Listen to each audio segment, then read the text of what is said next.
Moving on to finally the fourth question on technologies. How did you integrate technologies, software, hardware, and online in this project? So, firstly, I'm going to be looking at the platforms that I used online. I used Blogger for my work. I used YouTube for my videos, which I posted on YouTube, and then I included the links on my blog to have everything together, and my Instagram account, in which I featured both my blog and my YouTube. I promoted both the blog and the YouTube channel. So these three were kind of interlinked, and they were three different platforms through which I could reach a broader audience, and it was great for promotion and distribution.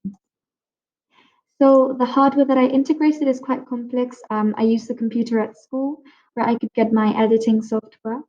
I used a Chromebook at home to edit mostly everything, my Google Slides, my blog, etc.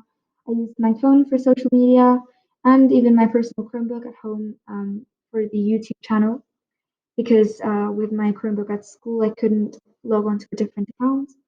And of course, I also used the camera. So again, very different types of hardware used, and how I integrated everything was basically through my SD card and through Google Drive.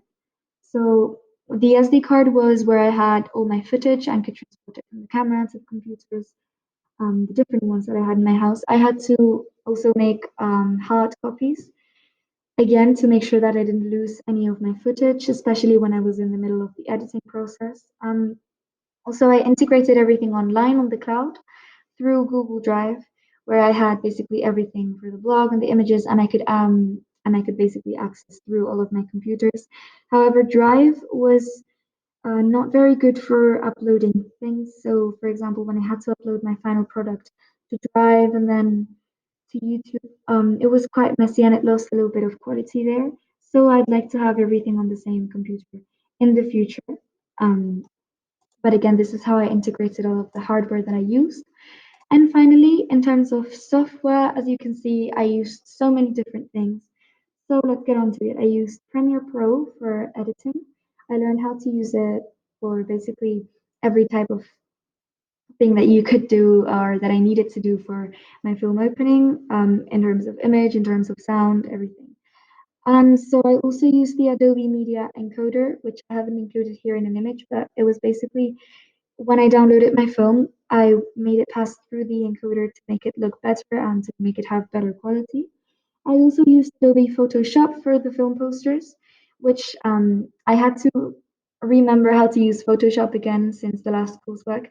But again, it really helped me include the specific formats that I needed to have for my film posters. I also used Google Slides, as I have shown, a huge support for the editing images in my blog and to make the website basically. I used Pinterest as well to help me with my mise-en-scène analysis, and through my and for my miss for the character costumes as well, which I made individual boards for. I also used online websites, which were very important. I used the hex color picker, as we can be seeing here, and this was really important for my branding to have exactly the same colors going throughout, as I said before. And I also used this website to remove the background from my images, which really helped me, especially for my logo. But then I use this as a norm to make everything look neater. I also used Canva and Prezi, as I'm using here Prezi, to make the poster for my target audience.